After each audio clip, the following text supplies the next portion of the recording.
Nous allons parler en fait du film Pourquoi tu souris, dont Arthur Simonini a signé la musique. Bonjour Arthur. Bonjour. Est-ce que vous êtes d'accord pour penser que la musique de film en particulier est un acteur à part entière dans un film? Alors je dirais que c'est un acteur, et ça doit être un parti pris, mais comme ça peut être un parti pris de ne pas avoir de musique. Ce qui est important, je trouve, c'est d'avoir des choix, que la musique soit pas faite par défaut. Et donc je trouve ça très important que ça soit considéré comme un acteur et pas que ça soit là, que ça soit pas un systématisme. Donc complètement un personnage, mais ça peut être un personnage très important du film, un personnage absent ou un petit rôle. Voilà. Arthur, vous avez toujours voulu être compositeur de musique de film? Oui, depuis que je suis... Racontez-nous un petit peu comment ça a démarré, à quel âge, est-ce que vos parents ont contribué à tout ça? J'ai le souvenir de tanner mes parents très très petits, entre 4 et 5 ans, pour commencer à faire du violon.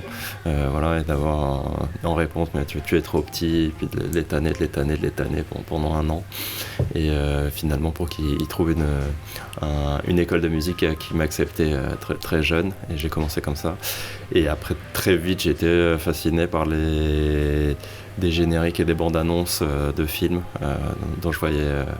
que je voyais un petit peu à la télé et que je pouvais pas regarder les films en entier, donc il y avait un peu une frustration, mais c'est comme ça et je me suis dit tout de suite c'est ça que je veux faire. Peut-être que d'ailleurs ça a démarré comme ça, votre intérêt ou votre passion pour le cinéma et la musique de film. Sans doute, peut-être une frustration qui a créé l'envie. J'ai commencé le violon très jeune, après j'étais très attiré par l'aspect composition et l'aspect production, donc j'ai suivi un cursus classique où j'ai étudié de la musique de chambre, l'orchestre, puis après de l'harmonie, contrepoint, l'orchestration.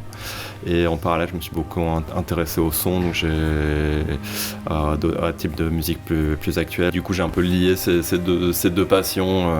Voilà, j'ai fait des études de physique aussi un peu après le bac, et du coup maintenant je lis un peu tout ça dans la production de la musique. Est-ce que vous avez des références ou un compositeur qui a probablement déclenché en vous cette espèce d'émotion Tout petit, tout petit, les musiques que j'ai entendues, c'était John Barry et Ennio Morricone. Et c'est ça, je crois, qui m'a donné cette envie vraiment très très jeune. Je pense à... Vous pensez à des films en particulier? 7-8 ans, je pense à Les Incorruptibles.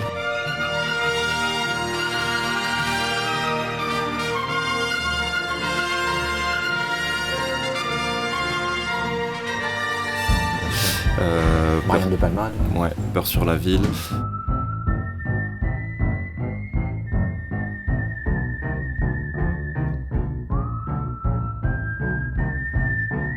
Et après des génériques de James Bond, je pense à Goldfinger, des choses comme ça.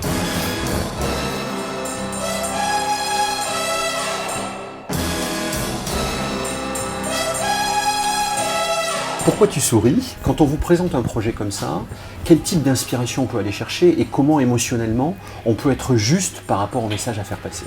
C'est un peu la double facette, c'est qu'il y a un côté comédie et après il y a un côté il y a des moments de solitude, de nostalgie.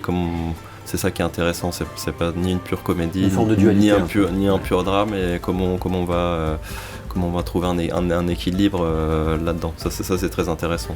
D'accord. Plus qu'un projet où on aurait 100% d'un type de caractère. Et du coup, la demande des réalisateurs par rapport à ça, elle se matérialise comment? C'est très intéressant de savoir quel type de relation on peut avoir à ce moment-là et comment chacun inspire l'autre. Et qu'est-ce qui peut émerger de ça? Ça, c'est important de savoir. En fait, au tout début, on s'est vu. En fait, j'ai lu le scénario déjà. On s'est vu le montage démarrer. Donc j'ai vu une première ébauche de montage, donc pour voir un peu l'atmosphère du film.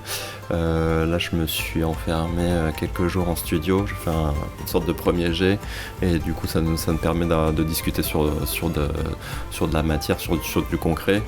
Et après, à partir de ça, il y a toute une phase d'échange où moi je vais pour affiner la justesse émotionnelle, je vais les voir en salle de montage, eux viennent à mon studio, on a des séances de travail ensemble, et puis petit à petit on trouve une direction, on se dit voilà, là on a trouvé le bon équilibre, là on a la bonne direction musicale, mais ça se fait petit à petit avec beaucoup d'échanges, beaucoup d'allers-retours, des moments où on va dans une direction puis on se rend compte qu'on a fait une fausse route, qu'on a trop basculé dans un côté comédie potage qui n'est pas du tout le sujet. Du coup on fait un peu machine arrière puis on affine le tir petit à petit.